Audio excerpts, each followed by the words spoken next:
Peace, blessings, and mercy of God be upon us all. Welcome to Quest for Salvation. Today we are going to continue our book review by James D.G. Dunn, Evidence for Jesus. So here, this is a conclusion of the part 1 where he talks about the Gospels, fact or fiction. He says, to conclude, has New Testament scholarship undermined the historical value of the Gospels? In answering this, he says it is a yes and a no. Yes, because, but only for the persons who come to the Gospels with expectations they were not designed to fulfill. Whoever looks for chronological account, detailed conciseness in every episode recorded, pedantic precision in reproducing Jesus' teaching as given, word for word and such like will be disappointed. But not because of anything scholars have said or done, rather because the evangelists themselves were not concerned with such matters.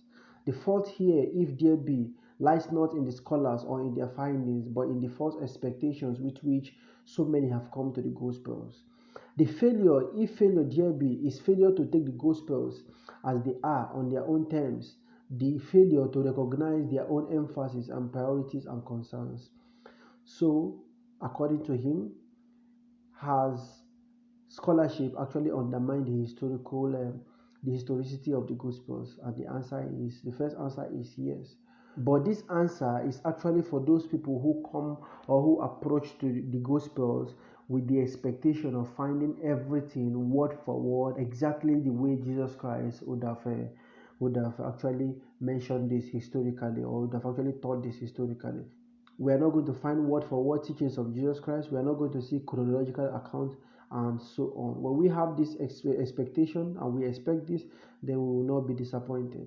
And for the second answer, no, that scholarship has not undermined the historicity of the gospel. He says, because all these traditions of which we have given examples go back to Jesus and his ministry. All are firmly rooted in the earliest memories of his mission. In conveying the traditions of Jesus' words and deeds, the evangelists were concerned to present the tradition in ways that spoke most powerfully to their readers.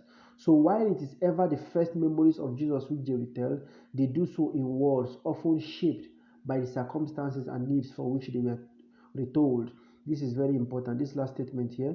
So while it is ever the first memories of Jesus which they retell, they do so in words often shaped by the circumstances and needs for which they were retold. I think this is much more profound in the Gospel of John. And I can just give two examples. We know from the Synoptic Gospel, Mark, Matthew, and Luke, that Jesus was baptized, and he was baptized by John the Baptist. But in the Gospel of John, we are told of the baptism of John the Baptist, yes, but we are not told that Jesus was baptized himself. And such kind of little change is powerfully explains what the scholar here is saying. Yes, they retell the memories about Jesus, but they are often reshaped in such a way as to fit the communities that they are now narrating this to after some years. So we know that what happened is that there were early concerns about why should John the Baptist baptize Jesus Christ. He was baptizing for the forgiveness and remission of sins. So was Jesus Christ also baptized for that same reason? And why should John the Baptist be the one to baptize Jesus Christ? Why not the other way around? Jesus baptizing John the Baptist, in the sense that Jesus is supposed to be much more greater than John the Baptist. These are the kind of things you see in the gospel. Like Matthew tries to answer this question by saying that at that point that John the Baptist wanted to baptize Jesus Christ, he stopped Jesus Christ and he told him that Jesus is the one that is supposed to baptize him and not him baptizing Jesus Christ. Then Jesus Christ told him, let it be so, to fulfill all righteousness. In the book of John, the whole baptism of Jesus is omitted. We don't know that Jesus is baptized and we don't know who baptized him. This is only found in the Synoptic Gospel. Another example is the betrayal of Judas. We are told in the Synoptics that Judas was needed to identify Jesus Christ. In other words, without Judas, Jesus wouldn't have been arrested, and without Judas, the soldiers wouldn't have known who is actually Jesus among his disciples. But here in the Gospel of John, we are told that Judas was there, quite all right, along with the soldiers who came to arrest Jesus Christ. But he played no part in identifying Jesus Christ. He was more or less like a spectator. He only brought the soldiers to the place where Jesus Christ was praying. So in this case, Jesus Christ came outside and identified himself to the soldiers. He came outside and asked them, "Who are you looking for?" And they said, "We are looking for Jesus the Nazarene." And he said, "I am he." John chapter 18. So in this case, Judas is not needed to identify Jesus Christ. Jesus identified himself. So you can see it's the same story. Jesus being arrested, there's Judas in the scene, but the content, the details are not entirely the same. And the reason why they are not entirely the same is because we have different audience and we have different emphasis that needs to be portrayed. In short, far from accusing New Testament scholarship of undermining our common faith, we should be more grateful to them. Okay, that's for the conclusion of James D. Dunn there. So let's go to the next topic, which is, did Jesus claim to be the Son of God? So this is a very, very important question, especially in Christian Muslim dialogue. And let's read what he has to say here. So here too we must ask, is the claim correct? Is Christian belief in Jesus as the Son of God rooted in what we know of Jesus in the gospel? Or is it rather undermined by what we can know of Jesus' own self-understanding? Did Jesus himself lay claim to that title, Son of God, by which he has been consistently known since then? The answer is, here too, he says. Here too, I am afraid the answer is yes and no. New Testament scholarship has shown it to be probable that Jesus thought of himself as God's Son, or if you will, God's Son in capital letters. So in that sense, yes, but it has also shown that the full Christian claim Jesus is the Son of God is almost certainly the product of some development over the first decades of the new movement. So in that sense, no. Once more, let me explain. So he is saying that that full Christian claim, Jesus is the Son of God, is almost certainly the product of some development.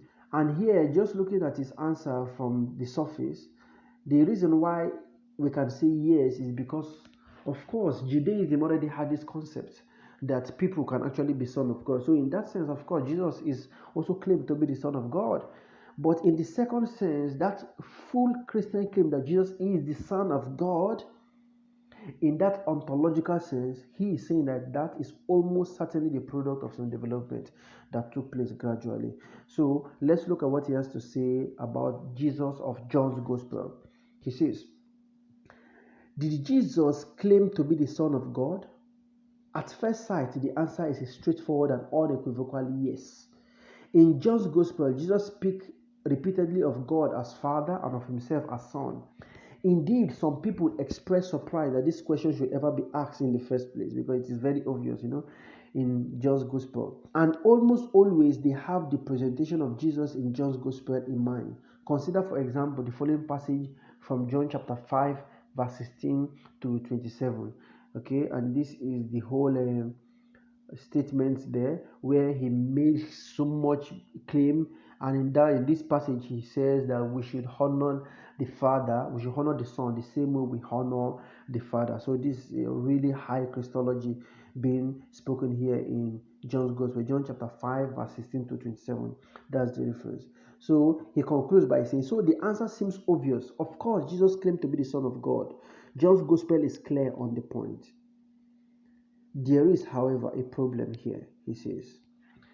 The question of whether, I'm reading from here, the question of whether we can use John's Gospel as direct testimony to Jesus' own teaching.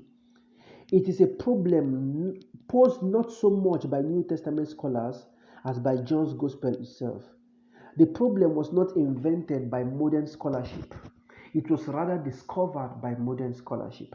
And since John's Gospel is such a crucial factor in the question asked by this chapter, we must go into it with some care before we can begin to understand why a yes and no answer has to be given.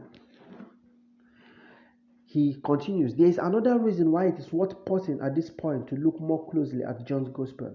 For on the question of the historical value of John's Gospel, there is probably one of the biggest gulfs between New Testament scholarship and the man in the pew. Okay, for the man in the pew simply refers to the common man, the average man, the layman. So when it comes to the historicity of John's Gospel, this is one of the biggest gap between New Testament scholarship and the man in the pew. And what he's trying to say is that for New Testament scholarship, the historicity of John's Gospel is little. According to a Christian apologist and theologian, Mike Licona, he says we should take the Gospel of John with a pinch of salt. So this is a scholar, but for the layman, no one believes this. In fact, if you are talking to a layman about the subject, the first thing he would like to quote in support of his claim about Jesus is that in John's Gospel. So he is saying that this is perhaps the biggest gulf between New Testament scholarship and the common man. In preaching and devotional Bible study, he continues, the assumption is regularly made that all four Gospels are straightforward historical sources for information about what Jesus did or said. Whereas scholars have almost always found themselves pushed to the conclusion that John's Gospel reflects much more of the early church's understanding of Jesus than of Jesus' own self-understanding. Okay, so he is saying here that John's Gospel in the scholarly world, it is almost universal in the scholarly world that John's Gospel reflects a later reflection on the teachings of Jesus Christ. What the later church believed about Jesus Christ is being expressed in words in the Gospel of John. He continues, there is Christian interpretation in the other three Gospels as we have shown earlier in the first episode. But in John's Gospel, there is much more of it. So there's much more interpretation when it comes to the last Gospel of John. Again, evangelical or apologetic assertions regarding the claims of Christ will often quote the claims made by Jesus himself in the Gospel of John with the alternatives posed, mad, bad, or God, without allowing that there may be a further alternative. Just a while ago we said, are all these things that we're talking about, are they what others said about him or Jesus' self-own understanding? However, in the Gospel of John is telling us that Jesus Christ said these things by himself. So he said he and his Father are one.